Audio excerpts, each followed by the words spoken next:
Assalamualaikum warahmatullahi wabarakatuh. Perkenalkan, nama saya Septia SK dari kelas 5A dengan NPM 223510624. Kali ini saya akan mempresentasikan hasil dari rangkuman video yang telah Bapak berikan, yaitu tentang React Native App with Expo.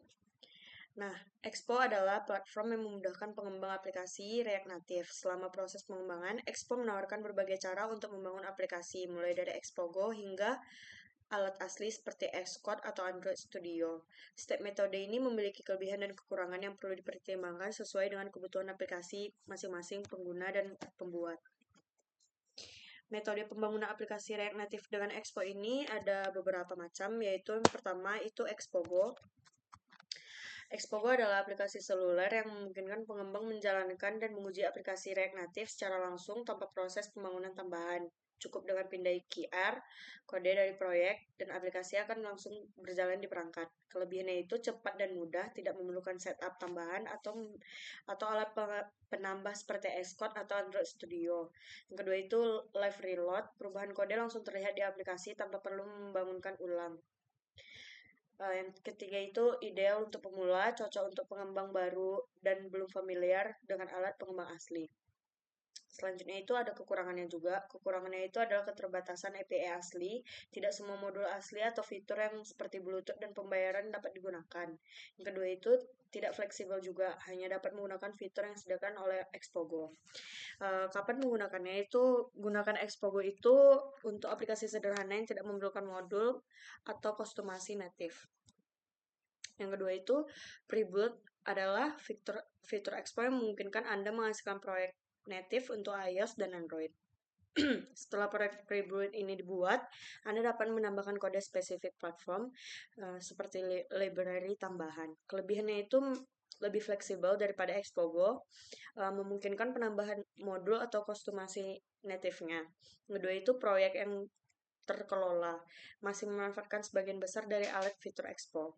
Kekurangannya itu prosesnya tuh lebih rumit, memerlukan pengetahuan tentang alat pengembang native, dan potensinya untuk ketidakstabilannya itu adalah modifikasi manual pada proyek native dapat menyebabkan konflik pada Expo.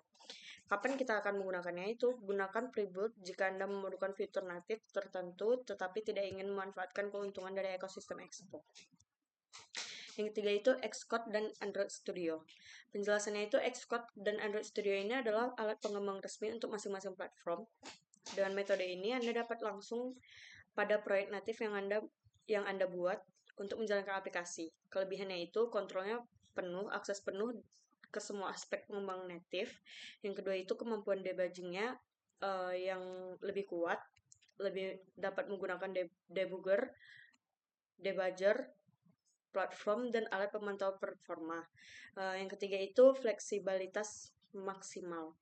Tidak ada batasan untuk modul native atau kostumasi lainnya. Kekurangannya itu kompleksitasnya tinggi, memerlukan keahlian yang mendalam dalam mengembangkan native yang masing-masing dari platform. Yang kedua itu prosesnya tuh lebih lambat, pembangunan manual memakan waktu lebih lama dibandingkan metode lain. Gunakan metode ini jika aplikasi Anda memerlukan kostumasi native yang mendalam atau menggunakan library native yang tidak kompatibel dengan Expo. Yang keempat itu Expo Application Service. EAS adalah Expo Application Service, layanan dari Expo yang mengelola pembangunan, pengujian, dan distribusi secara cloud. Dengan EAS ini, Anda dapat membangun aplikasi tanpa memerlukan alat tambahan seperti Xcode ataupun Android Studio di komputer lokal Anda. Fitur utama itu adalah EAS Build, EAS Update, EAS Submit.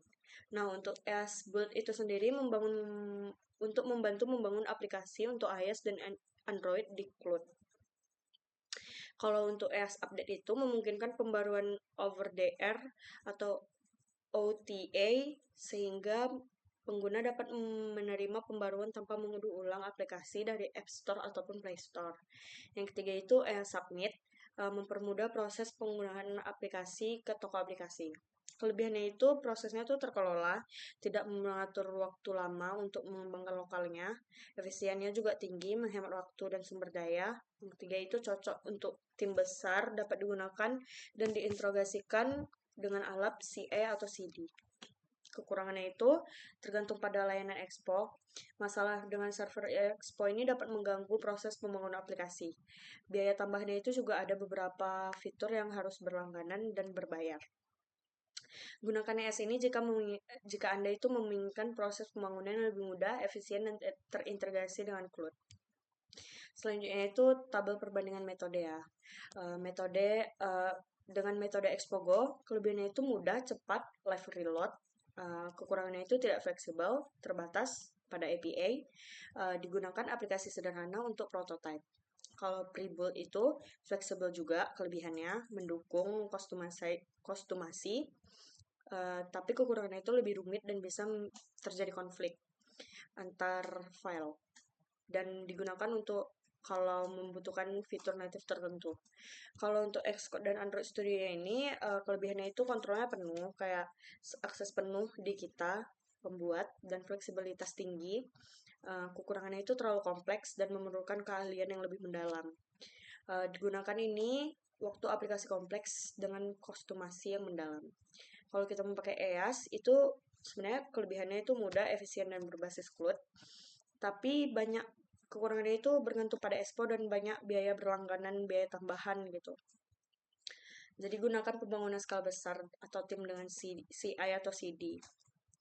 Baiklah, mungkin sekian dari pembahasan saya. Apabila ada kekurangan mohon dimaafkan. Wabillahi taufiq wal hidayah. Wassalamualaikum warahmatullahi wabarakatuh.